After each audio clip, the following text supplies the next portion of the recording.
അമ്മയുടെ പ്രത്യക്ഷീകരണ സാക്ഷ്യമായി മാറ്റിയതിന് യേശുവിനും അമ്മയ്ക്കും 1000 നന്ദി. എൻ്റെ പേര് അനുമോൾ ജോർജ്. ഞാൻ തലയോലപ്പറമ്പ് സെൻറ്റ് ജോർജ് ഇടവകക്കപ്പാട്. ഞാൻ ആദ്യമായി ഉടമ്പടി എടുക്കുന്നത് 2022 ഡിസംബർ 19-നാണ്. ഞാൻ ഉടമ്പടി എടുക്കുന്നത് നേഴ്സിംഗ് പഠിച്ചിരുന്ന സമയത്ത് 4th ഇയർ എക്സാം പാസ്സാവാൻ വേണ്ടിയിട്ടായിരുന്നു. ഞങ്ങൾ 15 ഫ്രണ്ട്സ് പാസ്സാവാൻ വേണ്ടിയിട്ടായിരുന്നു ഞാൻ നിയോഗം വെച്ചിരുന്നത്. കോവിഡ് ബാച്ചായിരുന്നുകൊണ്ട് നല്ല ടഫായിരുന്നു എക്സാമും. അതുപോലെ നമുക്ക് പഠിക്കാനായിട്ട് അധികം സമയങ്ങളും കാര്യങ്ങളും ഒന്നും ഇല്ലായിരുന്നില്ല. എക്സാം നല്ല ടഫായിരുന്നു. ഞങ്ങൾ 15 പേരിൽ 14 പേരും പാസ്സായി. അമ്മ അനുഗ്രഹിച്ചു. എക്സാമിന് പോയിക്കൊണ്ടിരുന്ന സമയത്ത് ഞങ്ങൾ ഹിന്ദു പിള്ളേരെല്ലാവരും ഉണ്ടായിരുന്നു. ഞങ്ങൾ എല്ലാവരും ഉപ്പും തേനും അമ്മയുടെ എണ്ണയും ഉപയോഗിച്ചായിരുന്നു ഞങ്ങളെല്ലാവരും എക്സാം എഴുതാൻ പോയിക്കൊണ്ടിരുന്നത്. തൈലം ഉപയോഗിച്ചാണ് ഞങ്ങൾ എക്സാം എഴുതാൻ പോയിക്കൊണ്ടിരുന്നത്. എക്സാമിൻ റിസൾട്ട് വന്നപ്പോൾ ഞങ്ങൾക്ക് എല്ലാവർക്കും ഭയങ്കര പേടിയായിരുന്നു, ഞങ്ങളെല്ലാവരും പാസ്സാകുമോ ഇല്ലയോ എന്ന്. ബട്ട് ഞങ്ങളെല്ലാവരും പാസ്സായി. 15 പേരിൽ 14 പേരും പാസ്സായി. അതിനുശേഷം സ്വാഭാവികമായിട്ടും എല്ലാവരും ചോദിക്കും ജോലി ആയില്ലേ എന്ന്. ഞാനിവിടെ വന്ന് അത് കഴിഞ്ഞ് 2ാമത്തെ നിയോഗം വെച്ചത് എനിക്കൊരു ജോലി നൽകാൻ വേണ്ടിയിട്ടായിരുന്നു. ആ സമയത്ത് തന്നെ അമ്മ എനിക്ക് ആ മന്ത് തന്നെ എനിക്ക് ജോലി ലഭിച്ചു. ഞാൻ ഹൈദരാബാദിലൊരു ഹോസ്പിറ്റലായിരുന്നു ജോലി ചെയ്തുകൊണ്ടിരുന്നത്. അത് കഴിഞ്ഞ് ഞാൻ സൗദി പ്രോമെട്രിക് എക്സാം പാസ്സാകാൻ വേണ്ടിയിട്ടായിരുന്നു അടുത്ത നിയോഗം വെച്ചിരുന്നത്.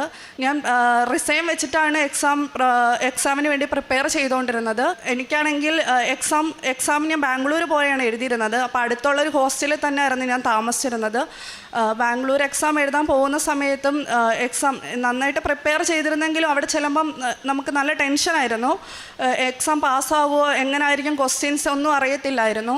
ഞാൻ കൊന്ത ചൊല്ലിക്കൊണ്ടായിരുന്നു എക്സാം എഴുതാൻ പോകുന്ന ഹോസ്റ്റലിൽ നിന്ന് എക്സാം എഴുതാൻ പോകുന്നിടത്ത് വരെയും കൊന്ത ചൊല്ലിക്കൊണ്ടായിരുന്നു ഞാൻ പോയിരുന്നത്. അവിടെ ചെന്ന് ഞാൻ ഉപ്പും ആരും കാണാത്തൊരു സ്ഥലത്ത് ഉപ്പും വിതറിയിട്ടും മാതാവിൻ്റെ തൈലം ഉപയോഗിച്ചും കാശുരൂപം വെച്ചാണ് എക്സാം എഴുതിയത്. ആദ്യത്തെ എക്സാം ഞങ്ങൾക്ക് 2 പാർട്ടായിട്ടായിരുന്നു എക്സാം. ഫസ്റ്റ് പാർട്ടിൽ തന്നെ നല്ല കഷ്ടമായിരുന്നു, നല്ല ടഫായിരുന്നു. ക്വസ്റ്റ്യൻ കണ്ടപ്പോൾ ഞാൻ ഓർത്ത്, എല്ലാവരും പറയും മാതാവിൻ്റെ എന്തേലും മാതാവ് എല്ലാവർക്കും ഇതുപോലെ എന്തേലും അടയാളങ്ങൾ നൽകുമെന്ന്. ഞാനും പ്രാർത്ഥിച്ചു എനിക്കും എന്തായാലും അടയാളം തരണമെന്ന്. ബട്ട് എനിക്കൊന്നും കിട്ടിയില്ലായിരുന്നു അന്ന് ആ ടൈമിൽ.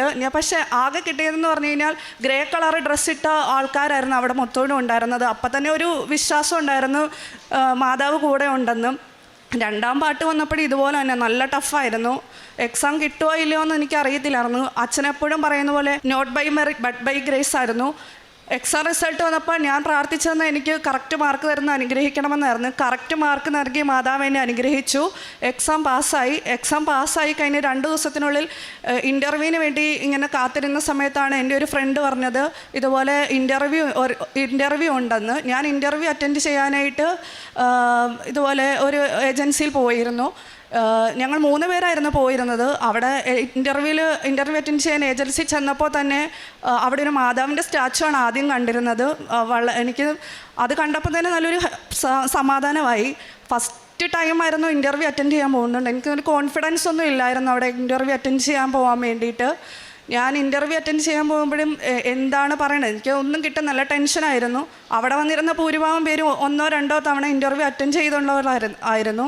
ഞാൻ മാതാവിൻ്റെ കാശുരൂപം മുറുകെ പിടിച്ചാണ് ഇൻ്റർവ്യൂ അറ്റൻഡ് ചെയ്യാൻ പോയത്. അവിടെ ചെന്ന് കഴിഞ്ഞപ്പോൾ ഇൻട്രൊഡക്ഷൻ പറഞ്ഞപ്പോൾ തന്നെ എൻ്റെ കയ്യിൽ നിന്ന് പോയി. അതിനുശേഷം അവരെന്നോട് പറഞ്ഞു നല്ല ഇൻ്റർവ്യൂസ് നല്ല സപ്പോർട്ടീവായിരുന്നു. എന്നോട് പറഞ്ഞു ഇനി കൂളായിട്ടിരിക്കും, എന്തിനാ ടെൻഷൻ അടിക്കണേ, അങ്ങനെയൊക്കെ അവർ സംസാരിച്ചു. എന്തായാലും ഞങ്ങൾ 3 പേര് പോയില്ല, എനിക്ക് മാത്രമാണ് ഇൻ്റർവ്യൂ കിട്ടിയിരുന്നത്. അത് മാതാവിൻ്റെ വലിയൊരു അനുഗ്രഹം കൊണ്ട് മാത്രമാണ് എനിക്ക് ആ ഇൻ്റർവ്യൂ കിട്ടിയത്. എല്ലാവർക്കും പ്രോസസ്സിങ് നല്ല ഡിലേ ആയിരുന്നു. എന്നെക്കാളും മുന്നേ പ്രോസസ്സിങ് നടന്ന ആർക്കും ഒന്നും സെറ്റാവാത്തതുകൊണ്ട് എനിക്ക് നല്ല പേടിയായിരുന്നു എന്താവും എന്നുള്ളത്. ഞാൻ എല്ലാം മാതാവിന് വിട്ടുകൊടുത്തിരിക്കുമായിരുന്നു.